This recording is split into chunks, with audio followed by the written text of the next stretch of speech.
जय हिंद सभी को बेटा। मैं doctor Dharm Singh Meena, assistant professor economics, government arts girls college Kota. और मैं आपको बता दूं कि इस वीडियो में हम लोग डिस्कस करेंगे संगम काल के ऊपर। संगम पीरियड जो है, इसमें लिटरेचर, सोसाइटी और संस्कृति से रिलेटेड हम लोग को स्टडी जो है करनी है पूरी।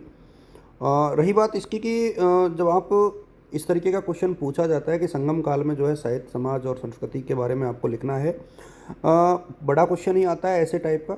कॉलेजों में लगभग एमए और बीए दोनों में ही पूछा जाता है। तो एक तो आपको ये देखना है कि this one is the golden period for Indian history. ख़ास तौर पे लिटरेचर के मामले में बहुत रिच पीरियड रहा है ये भारत का। तो वहाँ से आप लोग देखोगे, एक टाइम फ्रेम आपको याद रखना है कि कब से। तो 300 ईस्वी से 300 ईस्वी तक का समय माना गया है। और इसका जो फील्ड है ना, जो एरिया है, वो कहाँ से था। तो आप यहाँ पर देखोगे कि इसका जो विस्तार था वो साउथ इंडिया में था। संगम काल का मतलब साउथ इंडिया से है। और दक्षिण में तमिलनाडु में बेसिकली वहाँ की संस्कृति और तमिल सभ्यता जो है इसमें बेसिकली बिलोंग करती है। तो ये तो इंट्रोडक्शन में आप लोग इतना लिख देना। और तीनों इसकी इस काल की जो विशेषताएं हैं उसको मैं आगे इस वीडियो में डिस्कस करूंगा। संगम साहित्य का इंट्रोडक्शन आप लोग देख लोगे, इसमें महिला और पुरुष दोनों को शामिल किया गया है। और कितनी कविताएं थी, टोटल कितनी रचनाएं थी। अच्छा, यहाँ पर देखोगे कि ये तीनों का नाम आपको ज़रूर याद करना है, ठीक है। एट्टू थोंगे भी आपको याद करना है, पत्तू पात्तू भी आपको याद करना है, और तोलकाप्पियम जो है ये भी आपको याद करना है। अच्छा, ये याद करना ही करना है। अच्छा, इनमें किन किन चीज़ों का उल्लेख है, मोटी मोटी चीज़ें कौन कौन सी दी हुई हैं। जैसे एट्टू थोंगे में कुछ और प्रेम, युद्ध और नैतिकता की बात की है। पत्तू पाथू में जो है राजाओं की प्रशंसा, प्राकृतिक सौंदर्य की बात की गई है। अच्छा, इतना डिटेल आपको याद नहीं करोगे, इनका नाम जरूर आप लोग याद कर लेना। इसके बाद हम देखें कि इनका जो सोशल स्ट्रक्चर था वो किस प्रकार से था, सामाजिक व्यवस्था किस प्रकार थी। संगम काल में समाज कई स्तरों पर विभक्त था। ये जो जाति व्यवस्था है उसकी इनिशियल स्टेज यहीं से शुरू होती है। ये आप देख लेना, राजा जो है सर्वोच्च स्तर पर होता था। समाज जो है कृषि और व्यापार दोनों के ऊपर ज़्यादा आधारित था। अच्छा, यहाँ पर आप लोग जो समाज के वर्ग है ना, ये आप लोग थोड़ा सा इसको अच्छे से याद कर लेना कि वैलीर जो है वो शासक वर्ग था। अंतनार जो था वो इलाइट वर्ग, विद्वानों का था थोड़ा सा।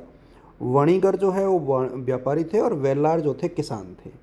अच्छा, सिर्फ इनको आप पॉइंट्स में भी याद करोगे तो भी आप लोगों के लिए यूज़फुल रहेगा। डिटेल्स आप लोग नीचे से देख सकते हो, स्टडी आप लोग अच्छे से कर सकते हो। टेलीग्राम पर आप लोग बेटा जुड़ सकते हो, इंस्टा पर जुड़ सकते हो। और वीडियो यूज़फुल लगता है तो आप लोग एक दूसरे के साथ साझा ज़रूर कीजिएगा।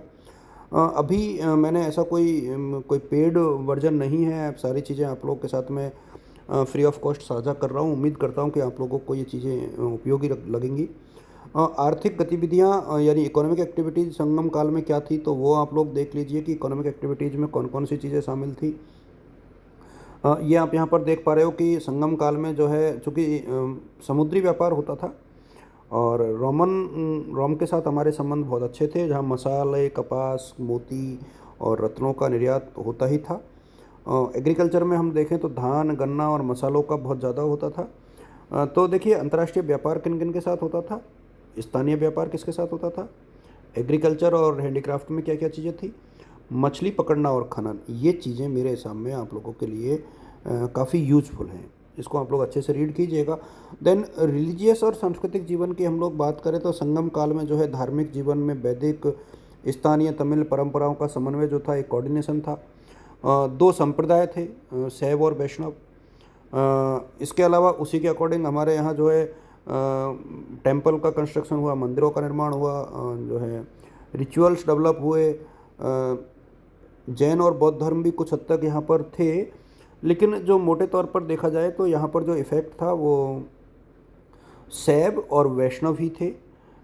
यहाँ पर आप देखोगे कि शिव की पूजा शैव धर्म में की जाती थी, और मुरुगन यानी कार्तिकेय प्रमुख देवता थे। यदि हम लोग बात करें विष्णु की पूजा, जिसमें माल यानी तिरुमाल और उनके अवतारों की पूजा शामिल है। थोड़ा बहुत जो है मुझे लगता है कि इसमें आप देखोगे तो कला और वास्तुकला, इसको भी आप लोगों को देखना है। देखिए, यदि कोई थोड़ी बहुत वीडियो में इश्यू आते हैं बेटा, तो आप लोग उसको कंसीडर कर लेना, क्योंकि मैं टेक्निकली कोई बहुत स्मार्ट बंदा नहीं हूँ, सामान्य शिक्षक हूँ। बट मैं अपने स्टूडेंट्स के लिए जो है ये थोड़ी सी मेहनत करने का प्रयास कर रहा हूँ, और उम्मीद करता हूँ कि आप लोग इसको अप्रिशिएट करोगे। संगम काल में जो है कला और वस्तुकला जो थी, वो आप इसको देखो, थोड़ा अच्छे से आप लोग रीड करिएगा कि वस्तुकला में कौन कौन सी चीज़ें आती हैं। संगीत और वस्तुकला अपने आप में एक बहुत महत्वपूर्ण चीज़ थी। यहाँ आप देखोगे कि इस काल में जो है फली फूली वीणा जैसे वाद्य यंत्र, ढोल, इनका प्रयोग कुछ ज़्यादा होता था। ठीक है। और मंदिर निर्माण में जो है द्रविड़ शैली के आपको पोर्शंस ज़्यादा मिलेंगे। संगीत में आप यहाँ पर देख पा रहे हो कि कौन कौन सी चीज़ें इंपॉर्टेंट हैं। ये आप लोग थोड़ा देख लीजिएगा। वास्तुकला जो है वो अलग थी, मूर्ति कला अलग थी, और इनकी जो इम्पोर्टेंट चीज़ें थी, देखो आपको ये ध्यान रखना है कि द्रविड़ शैली थी, किस प्रकार के चीज़ों का प्रयोग होता था बनाने में, मूर्तियों के बनाने में, मंदिरों के बनाने में किस चीज़ों का यूज होता था।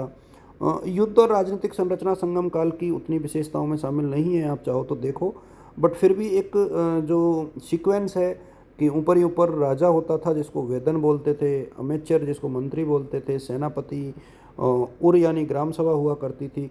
अच्छा, ये कंपटीशन में भी उतनी ही उपयोगी है। यदि आप किसी प्रतियोगी परीक्षा की तैयारी कर रहे हो, तो मुझे लगता है कि वहाँ भी जो है इसको आप लोग यूज कर सकते हो, और इतने ही प्रभावशाली तरीके से आप लोग यूज जो है कर सकते हो। अच्छा, संगम काल की हम लोग बात करें तो इसमें तमिल भाषा का यूज ज़्यादा हुआ है। तमिल ग्रंथ, तमिल व्याकरण और साहित्यिक स्रोत उन्हीं के ज़्यादा हैं। ये आप लोग याद कर लेना कि कौन कौन से प्रकार के जो ग्रंथ ग्रंथ थे वो इम्पोर्टेंट थे। अकम और पुरम, तिनई और तोलकापियम, ये बहुत इंपॉर्टेंट है। आप इनका स्क्रीनशॉट ले सकते हो, आप देख सकते हो। नोटबुक के साथ आप बैठिए, पूरा वीडियो देखिए, तो मेरे हिसाब में ये आप लोग के लिए काम आएगा। खाद्य संस्कृति और जीवन शैली, अच्छा ये मेरे हिसाब में उतना इम्पोर्टेंट नहीं है, आप थोड़ा बहुत देख लो कि इसमें क्या क्या चीज़ें आती हैं। देखो, खाद्य पदार्थ आप सब जानते हो, साउथ में चावल मुख्य भोजन था, लेकिन नॉनवेज चलता था, वेजिटेबल चलती थी, मसालों का प्रयोग खूब होता था। इडली डोसा आप जानते हैं साउथ की प्रमुख जो है एक प्रकार से है ही। एग्रीकल्चर एक्टिविटीज़ कौन कौन सी थी, पोशाक और आभूषण आप लोग यहाँ पर देख सकते हो। विदेशी संपर्क और व्यापार की स्थिति भी यहाँ पर स्पष्ट है। ये आयात और निर्यात की बात है, कौन कौन सी चीज़ें ज़्यादा होती थी, ये थोड़ा सा आप लोग देखोगे तो काम आएगा। संगम काल की विरासत क्या है, तो यहाँ पर आप देख लीजिएगा कि कौन कौन सी विरासत है, इसको अच्छे से देखना। पॉइंट्स को याद कर लेना कि जो लिटरेचर का इफेक्ट था वो कल्चरल कंटिन्यूटी थी। एजुकेशनल इम्पोर्टेंस बहुत ज़्यादा थी। सोशल वैल्यूज़ की जहाँ पर आप देखोगे कि सोशल वैल्यूज़ में जहाँ सत्य की बात की जाती थी, अतिथि सत्कार, करुणा, वीरता, ये आप लोग साउथ में जो है संगम काल में बहुत ज़्यादा देखते हो। मेरे सामने ये जो वीडियो है वो काफ़ी इम्पोर्टेंट आप लोगों के लिए रहेगा, कॉलेज के लिए भी और प्रतियोगी परीक्षाओं के लिए भी। All the best, good luck, thanks to all of you बेटा।